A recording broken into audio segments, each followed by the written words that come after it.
Salut à tous, c'est Pierre le Viet-Fou Calamusa pour notre troisième partie de notre review du 250 € Mystery. Si vous n'avez pas jeté un œil aux deux premières parties, évidemment, je vous invite à le faire. Il y a pas mal de petites idées que vous allez pouvoir implémenter dans votre jeu. Je vous avais laissé sur un super quasi double up avec As-Valet de pique qui nous avait fait passer à 3 fois le tapis de départ, 60 000 jetons. Et sur les blindes 400-800, donc un très bon départ. Et nous allons sans plus tarder continuer notre review avec un bel As5 de cœur au bouton et un open directement du joueur short stack AR15 qui est un top reg. On a une table qui est assez difficile là honnêtement. Avec Germ GTA Boss très agressif, Alexon Moon alors qu'il n'est pas le vrai mais j'avoue que j'ai pas trop de reads sur lui, et Foldem qui est un joueur régulier, certainement professionnel mais avec pas mal pour moi de faiblesse quand même dans le jeu.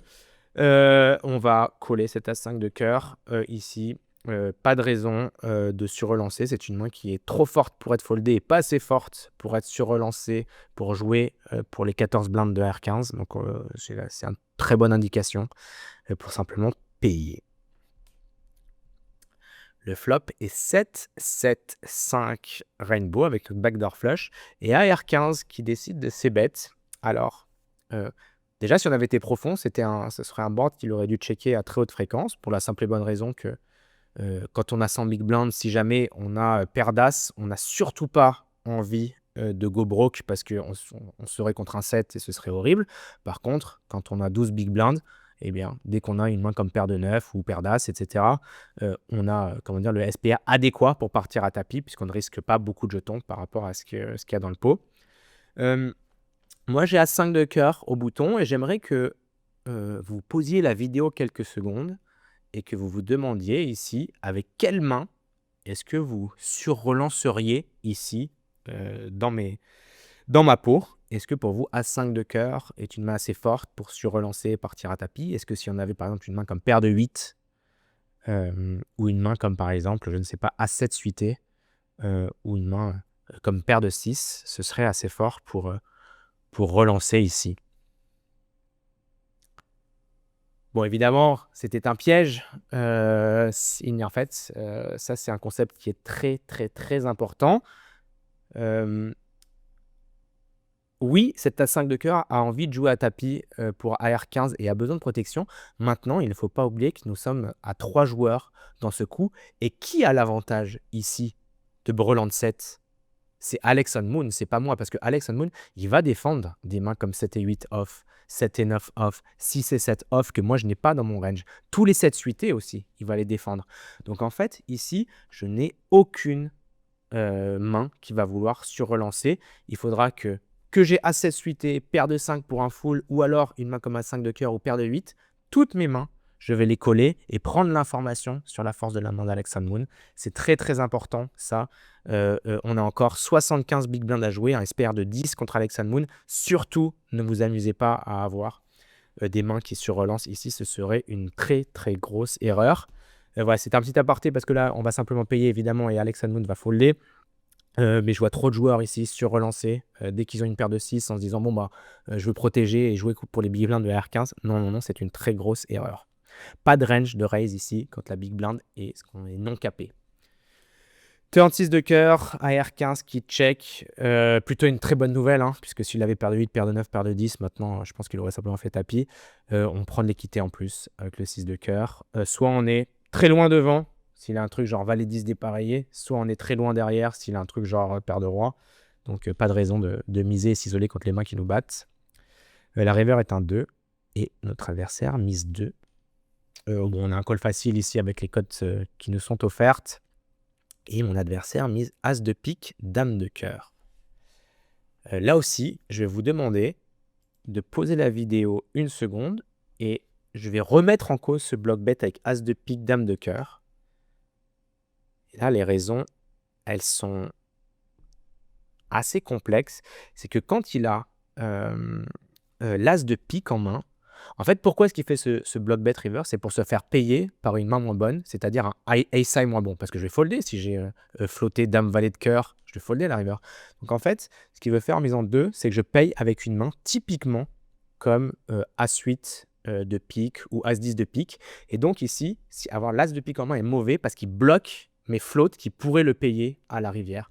Donc ici, il aurait mieux fait de miser As-Dame de trèfle, puisque ce serait probable que du coup, plus probable que du coup, j'ai As-10 de pique et que je le paye. Et donc, je pense que son value bet était mauvais pour ces raisons de bloqueur. Voilà, c'est des concepts quand même qui sont très, très avancés. Donc sur vos limites, ça vous servira peut-être pas, mais si vous avez envie d'avoir une compréhension un peu plus complexe du jeu, c'est important de voir que parfois juste une couleur d'une de vos cartes, alors que c'est la même force de main à la river, va avoir une incidence sur vos plays, quoi. Allez, continuons. 10 et 2, roi 8. Je vais simplement passer. Ok, paire de 9. Un pur raise à ces profondeurs-là. Pour 3.6, on peut faire 3.5, on peut faire 3, peu importe. Ici, c'était peut-être un peu plus délicat de 3, puisque notre adversaire joue un peu moins de 30 big blind. L'adversaire qui call, et le flop, enfin As de 4. Ici, j'ai fait une erreur, j'ai checké. Je pense que c'est pas bon, je pense que je dois simplement miser toutes mes mains, parce que j'ai un tel avantage en As. Le board est tellement déconnecté, que je peux simplement miser un tiers pot avec toutes mes mains, je pense. Lui, la plupart du temps, s'il avait un As fort, il aurait surlancé. S'il avait un As faible aussi, type As-2, c'est des très bonnes mains avec lesquelles à partir à tapis pré-flop pour voler le coup. Donc finalement, il est vraiment très très faible sur ce board. Là, il décide de miser et j'ai un call facile avec ma main qui est de force intermédiaire. La turn est une dame de pique qui va check. La river est un 6 et je vais check. Et là, la question, c'est est-ce que j'ai un bon bluff catcher ou pas? C'est pas un snap fold, hein. Il faut jamais snap folder sur la high stakes. Les bons joueurs vont toujours trouver des bluffs. Ici, il y a des bluffs qui sont qui peuvent être évidents, hein. S'il avait une main type valet 10 dépareillé, une main type valet 5 suité, par exemple. Ici, une main comme valet 7 de trèfle aurait été je pense, un bon candidat à bluffer au flop, simplement parce que quand on a des petits stacks comme ça, on n'a pas envie de bet et fold des mains qui peuvent améliorer, en gros, sur un raise. Donc là, il peut quand même avoir des bluffs. Maintenant, comme je vous le dis, en fait, ce qui est terrible, c'est que ce 9 de trèfle, je pense qu'il bloque la plupart des bluffs adverses. Ici, les bluffs adverses, ça va être 8-9, 9-10, valet 9, des choses comme ça. Et donc, j'ai un très mauvais bluff catcher. Et je ne l'ai pas reconnu in-game et je m'en veux un petit peu parce que j'ai call. Donc j'ai perdu le coup contre 4 et 6. Et honnêtement, bien fait pour moi parce que ça m'apprendra à avoir fait ce call un peu pourri. Je vois l'idée, mais simplement, je bloque trop de bluff et je bloque pas assez de value pour pouvoir me permettre de call ici. Valet 9, c'est un fold, ça c'est un fold. As valet de carreau, c'est parti. Un raise. Ici, attention à quand même faire attention à la range de small blind. En fait, il est très concentré sur le roi et le 10. Quand il call ici 28 blind deep, il aura plein de mains type roi 8 suité, type des 10 suités, etc. Donc, il faut faire gaffe. Là, j'ai une main qui est quand même assez forte pour ses bêtes et simplement go broke pour 25 blindes.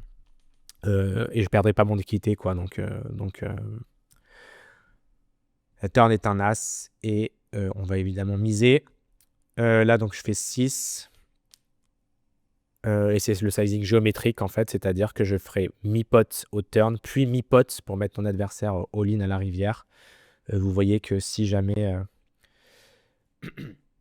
voilà, j'aurais pu faire un peu plus, un tout petit peu plus, 7,5, mais voilà, c'est parfait. Et mon adversaire, malheureusement, va folder. Ici, mes bluffs, ça aurait été des airs complets, hein. Je pense que ça aurait été des trucs genre... là, ils seront durs à trouver, mais ça sera genre des bluffs type valet 8 de cœur, quoi. Ça aurait été un bon bluff. Là, ça non, parce que ça fait double gutter, donc même valet 6 de cœur, quoi. Ça aurait été des mains comme ça, vraiment, qui n'ont pas de regret à bet fold. A7, on est couvert. On commence à avoir un petit peu d'ICM. On va jouer assez polarisé. Je raiserai à partir de As-9 offsuit. Valet de 4, Ace-High infoldable. La turn est un 6, check. Pas de raison de miser. Et la river est une dame. Il change son sizing. La dernière fois, il avait sin value avec un sizing pot.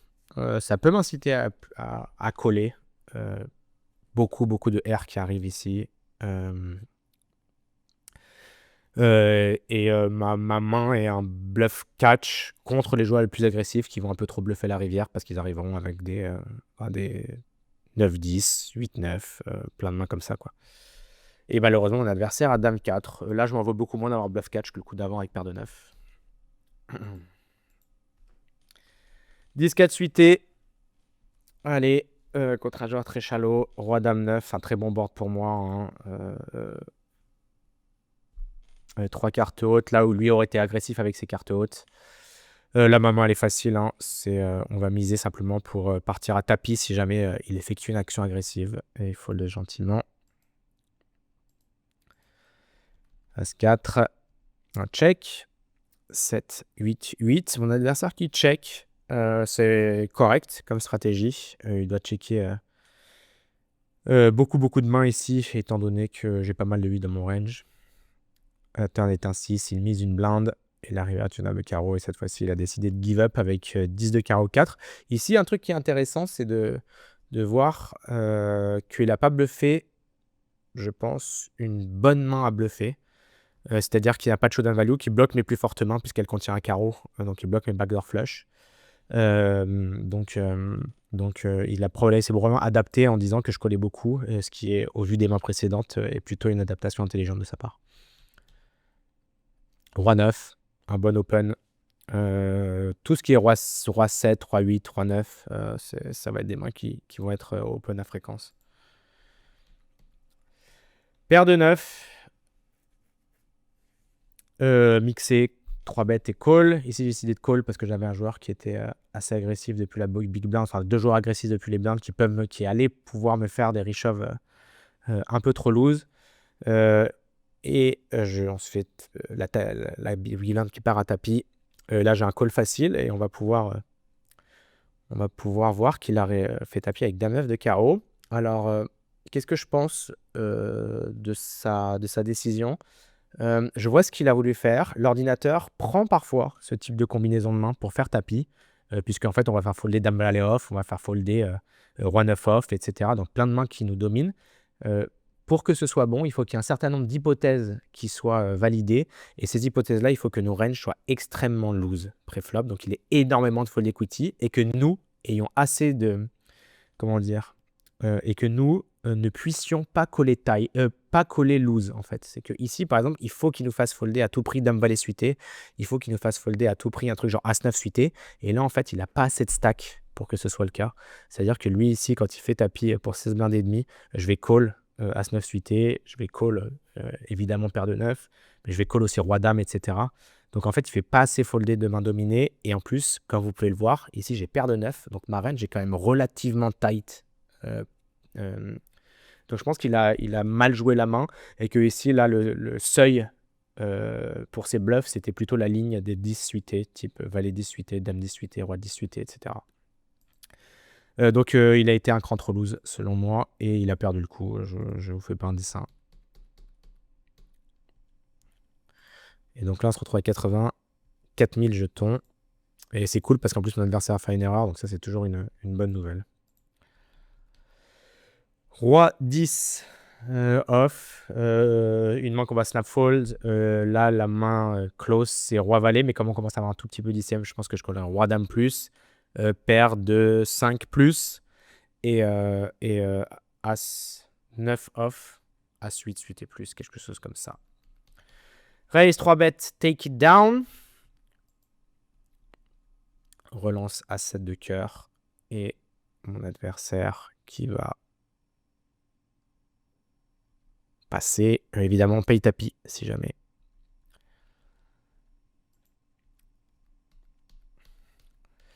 As valet, rien à signaler, très bon shove de sa part et j'ai juste à coller. Ok, coup intéressant contre Fold'em. As valet, c'est la main pivot avec laquelle on va commencer à 3 bêtes en value et à vouloir stack off. Sur un tournoi standard, je l'aurais pris de temps en temps. Maintenant, sur un tournoi Mystery KO, il commence à y avoir des impératifs de domination de stack. C'est-à-dire qu'ici, on commence à être plus trop loin des ITM. Il doit rester 2 ou 3 tables. Il reste 3 tables. Donc, on doit être quelque chose comme 14 joueurs restants pour 6 ITM. Donc il commence à y avoir un peu de considération de futur game. Et ici, j'ai pas du tout envie en fait de perdre ma position dominante qui me permettra d'aller jouer pour les KO une fois l'ITM atteint. Donc j'ai pas du tout envie d'aller jouer un flip ou imaginez que je perde un coup contre As-Roi ici et que je retombe à 30 blindes, ce serait catastrophique. Donc j'ai juste envie de jouer un petit peu de ça et de jouer plus polarisé. Donc ici, je pense que j'aurais utilisé As-Dame plus et paire de 9 plus pour 3 bêtes et partir à tapis et call une main comme As-Valet ou paire de 8. Flop Roi 3-8, il s'est bet 50% du pot, je crois que c'est bien joué, ouais, pour le coup. Je pense que le Lord D va utiliser quelque chose comme 40% du pot, voilà, donc c'est pas mal du tout. Ici, avec As-Valet, j'ai un call évident, surtout ne jamais folder cette main, ça va check, check, check, check, et je vais perdre contre As-8, voilà. Pas grand-chose de plus à signaler là-dessus. Roi-Valet au bouton. Évidemment, on va jamais folder. Ne 3-bettez pas cette main-là, vous vous isoleriez simplement contre mieux. Ici, nos 3 bêtes, ça va être des mains type Valet 8 suit, des mains comme ça. As-9 off, voilà, des mains qui n'auraient pas de problème à folder sur un re-raise et qui feraient folder mieux chez votre adversaire. Quand vous 3-bettez Valet 8 de cœur ici, vous allez faire folder Valet Dame off et chez vos adversaires, Valet 10 off, etc. Donc c'est des victoires. Et vous avez quand même une petite chance d'améliorer après le flop quand vous êtes payé. C'est bête un quart sur Dame Valet 3, c'est probablement horrible, je pense. C'est un board qui devrait checker à assez haute fréquence, vu que moi je suis quand même relativement condensé. Je devrais même avoir des mains comme Valet 10 dépareillé ici. Je suis relativement condensé sur les Broadway. Voilà, donc je pense que c'est pas une très bonne strat de sa part. Roi Valet, on va call. Turn check check et River il va check et on a vu qu'il va lui bêter Sin, donc là River j'ai quasiment tout le temps la meilleure main et 2 tiers pots c'est vraiment pas mal et mon adversaire fold. Bon, je m'attendais à ce qu'il fold pas mal quand même à la rivière. Même coup que tout à l'heure, assez impressionnant. Du coup même stratégie, hein, je vais pas dévier là pour les mêmes raisons qu'il y a 3 mains. Même coup exactement, je vais call et là au turn, mon adversaire qui overbet. C'est un tout petit peu plus que le size géométrique. Je pense qu'ici, c'était mieux de faire quelque chose comme 13 pour pouvoir faire 2 fois le même sizing pour partir à tapis. Ma main est un fold. J'ai toutes les combinaisons de 9-10 dépareillées, As-10 dépareillé. Beaucoup de rois. Donc As-Valet va devenir un fold facile. Voilà. Et en plus, je bloque les bluffs avec mon As. Ce qui est quand même important parce que là, ces bluffs, ça devra être des mains qui sont de... Ici, ces bluffs, déjà, ils sont un peu durs à trouver. Je pense que ça va être des mains genre 9x et des As. Donc, j'en bloque une partie. Donc, vraiment pas une très bonne main à call. Là, par contre, du coup, quand on est hors de position, c'est complètement différent. As-Valet qui devient un 3-bet pour value pure. Simplement parce qu'on veut lui enlever l'avantage positionnel. S'il m'avait 4-bet, j'aurais foldé. As-2. C'est bet range. Alors là, en théorie, c'est bet range un demi-pot, mais maintenant, comme on est sous ICM, tous les sizing diminuent un petit peu, donc c'est parfait. 9-10, un open normalement, j'aurais dû open ça. A5, un open aussi. Miss, attention. 9-10, une défense. Ah, cette main est intéressante.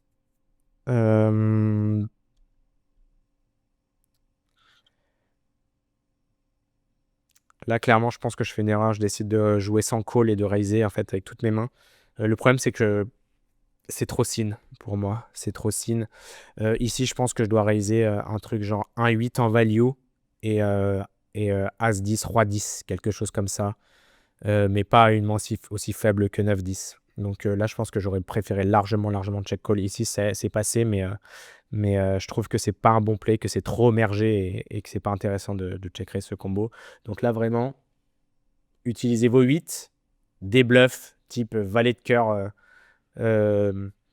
Qu'est-ce qui serait bien comme bluff? Dame de cœur, 7 de trèfle, des choses comme ça. As de cœur X, des choses comme ça serait des bons check raise en bluff, mais là 9 et 10 c'est trop sin en value quoi. Valet 6 off, un fold, As-4. On peut envisager 3 bêtes ici, c'est pas mal. Si j'ai foldé, pourquoi pas. Clairement, c'est un peu trop bourrin le As-8 là. Ouais, clairement, c'est pas bon. Surtout qu'en fait, on est que 5, donc il y a moins d'antés. Les antés sont petites sur Winas, c'est vraiment pas ouf. Un raise fold, c'était paire de 8. Ça prend le coup. 8-6 de trèfle. Ouais, je vais raiser des mains plus faibles que ça en bluff, type valet 2 de trèfle plutôt qu'une main aussi connectée. Là, pour le coup, on va bet range, simplement parce qu'on a, on a un board avec des hautes cartes, et les hautes cartes vont être isolées assez souvent par germe GT au boss. Donc là, on a une super... enfin, je pense qu'on peut même bet range une big blind et que ça va assez bien fonctionner. En plus, ce qui est bien, c'est qu'on a de la backdoor équité avec nos trèfles, on bloque les floats, et qu'on bloque As-8 off et As-6 off, qui sont des checkbacks évidents chez lui, qui bloquent ses plus fortement, donc qui aurait top pair. Donc, parfait. Il y a très peu de situations comme ça où de small blind dans les polympées, on va pouvoir range bet, mais je pense que ça en était une. Et évidemment, plus la carte pairée est basse, plus vous allez checker. Par exemple, si ça avait été 2 de X, on aurait évidemment checké plus que si c'était As-X, par exemple. Attention, les 8 qui sont très checkés contre la big blind.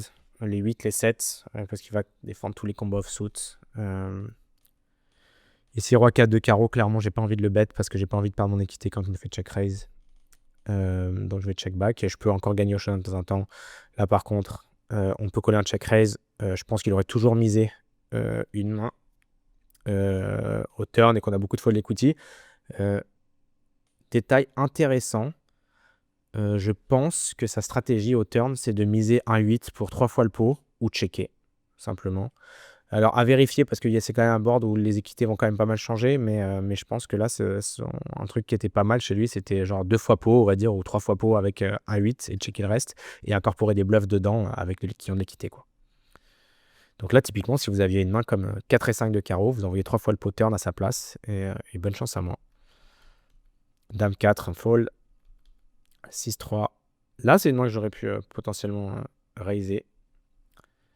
Ok, stratégie intéressante ici. En EV chips, la strat, c'est overbet ou check. D'autant plus qu'on a As-Dame de temps en temps qui peut peut-être limper. Donc là, la strat, c'était pas overbet, mais peut-être pot ou check. Et on bet assez polarisé, quoi, avec une main comme un 9 de pique en bluff, etc. Et quand on a un bluff complet, comme si c'est 3 en check.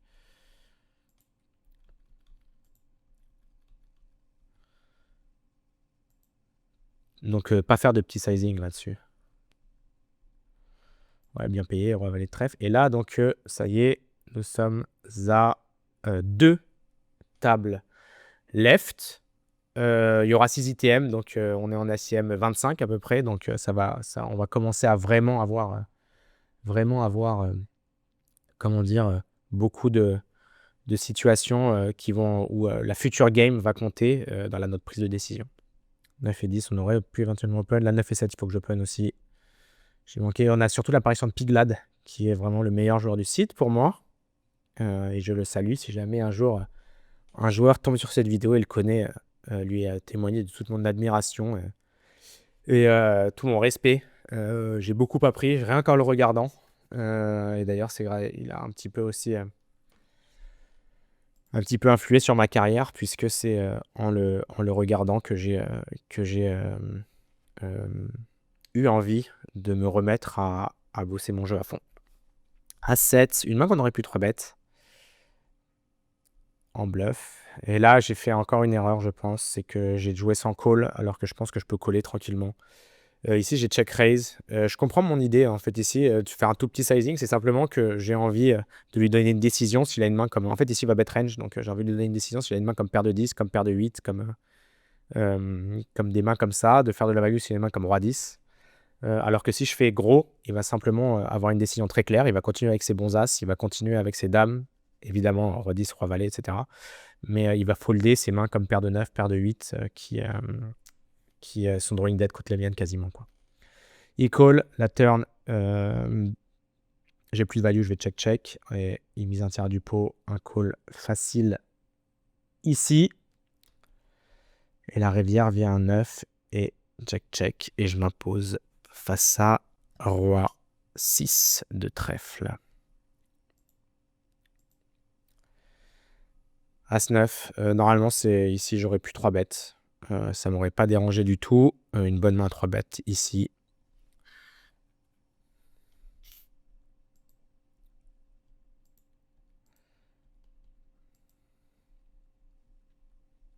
Dame 9, call évident. Pas trop envie de... comment dire? A posteriori, je pense que c'est quand même mieux pour moi de check call parce que si je me fais 3 bêtes le flop, je vais devoir folder l'équité de ma main. Et en plus, je vais jamais faire folder une main type As-Roi, As-Dame, etc. sur ce board. Donc, je préférerais check call a posteriori et plutôt check raiser des trucs plus faibles, type Roi 8 backdoor flush qui sont à la borderline et qui peuvent pas trop call, quoi. Ah si, Roi 8 backdoor flush, j'ai straight. Voilà, mais bref, ce qui me dérange ici, c'est vraiment que si jamais je me prends un 15 ou 16 ou 17 dans la gueule, je suis vraiment pas bien et je peux probablement devoir folder, quoi. Ici, ça passe. Faites attention à pas, quand on est 50 000 blind deep, à pas brûler votre équité en check raisant en vous prenant le tapis parce qu'il devrait avoir des tapis ici. As-9 de pique, surtout pas une main qu'on veut 3 bêtes, on veut garder les mains dominées adverses, on a une main suitée en plus et on pourra coller le tapis de Germe GTO. Post-flop. RAS. On pourrait éventuellement, sur ce roi qui nous avantage, on pourrait bluffer certaines mains, mais pas SI, je pense, c'est trop haut. De dame, c'est bet range. On a tous les as 6 off dans ce coup pour un petit size. On pourrait même faire une blinde ici, vu qu'on est plus qu'on est à 2 tables left avec de l'ICM. Turn est horrible, check. Et river roi et face à un overbet, easy fold. Easy 3 bêtes. Et notre adversaire call. Alors là, c'est intéressant. On a un spare d'un peu plus de 2. Sur les boards comme ça qui contiennent draw Broadway, on a pas mal de shoves. On a des shoves qui vont être articulés autour de typiquement des top pairs. Et ensuite des draws As-Valet, As-Roi. Qui vont vouloir simplement tout mettre au milieu. D'autant plus qu'ils sont dans le roi de pique qui nous apporte un peu d'équité supplémentaire. Donc là, ça, on ne peut pas l'inventer. Hein. C'est un play qui ne peut se voir qu'avec l'aide de l'ordinateur. On a simplement un shove facile. Et en fait, le but, c'est de réaliser pleinement notre équité. Et que et on va faire folder énormément de mains qui nous battent et qui ont 60% d'équité contre la nôtre. Puisque s'il a paire de 8, il va simplement devoir folder directement. Et s'il a un 10, je pense qu'en plus, il va avoir fold. C'est-à-dire qu'il ne va pas coller assez de 10 face à tapis. Et là, ça passe tranquillement. Ça, voilà, c'est là où l'ordinateur nous a un peu éclairé sur beaucoup de choses. Et que c'est pour ça que c'est un jeu passionnant aussi, selon moi. A6, alors ouais, ça c'est une main qui est vraiment géniale. Alors pourquoi est-ce qu'on 3 bet ici des mains comme A6 dépareillées? Ça, c'est des plays qui vont arriver quand on est comme ça 40 blind deep, 30 blind deep, d'accord? La raison, c'est on a une carte qui nous sert à bloquer les fortes mains adverses, qui est l'As, et une carte low, toujours une main comme un 6, un 7, un 8, qui ne veulent pas bloquer les mains les plus faibles de la range d'ouverture de Fold'em. Donc ici, on ne voudrait pas trop avoir une main comme... on veut plus avoir un 6 par exemple qu'un 8, parce que ici, ces mains les plus faibles, ça va être roi 8 dépareillé, ça va être 8-9 off, ça va être dame 8 off. Donc ici, on va préférer 3 bêtes le 6 en kicker que le 8, simplement parce que ce sera plus probable qu'il ait une main faible en face. Et on a toujours cette as en backup, s'il call pour pouvoir faire top pair, et parce que aussi ça va bloquer ces mains qui vont être agressives contre nous, des as X suités, des as roi, des as dame, des as valet, des as 10, etc. Donc on va prendre toujours high-low, d'accord?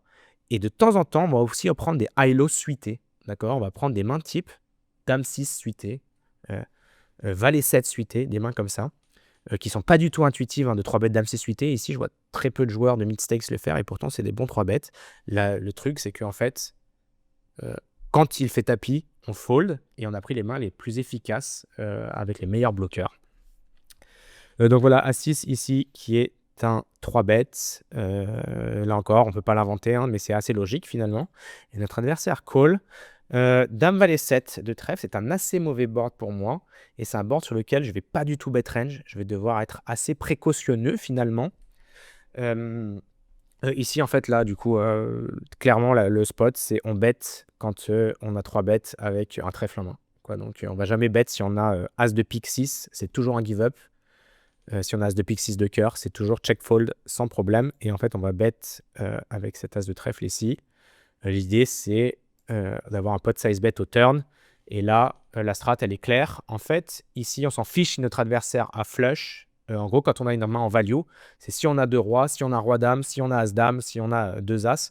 On veut simplement partir à tapis et les fois où il a flush, en fait, il y a tellement peu de jetons à jouer derrière que c'est pas très grave. Donc aussi, ma range, c'est tapis ou check et cette main-là est parfaite dans le semi-bluff, en espérant faire folder une main, pourquoi pas comme, heu as 10 de carreau, par exemple, qui folderait, qui serait meilleur. Et en plus, on a une bonne rétention d'équité, puisque en fait, quand on va call, on va réaliser pleinement l'équité de notre tirage. Ici, mon adversaire qui me paye avec roi valet de carreau. Et heureusement, le 4 de trèfle qui vient nous sauver dans ce pot énorme. Et ça va avoir une énorme incidence, évidemment, sur la suite du tournoi, puisque nous passons à 14 joueurs left, 6 payés, TF à 7 et nous avons un stack dominant. Alors attention à Piglad quand même qui nous couvre, mais ça va nous permettre d'être en bonne posture a priori pour la chasse au bounty qui commencera bientôt dès que nous serons attendant l'argent. Voilà, je pense que c'est toujours sur une grosse main qu'on finit les parties. J'espère que ça vous a plu. Surtout, je le dis à chaque fois, laissez un commentaire, un like, c'est ultra important. C'est ce qui fait que les vidéos que ce type de vidéo peut être reproduit et c'est aussi une belle manière de récompenser mon travail s'il vous a plu. Voilà, je vous embrasse, je vous dis merci encore pour votre précieux temps et je vous dis à bientôt pour la partie 4. Ciao.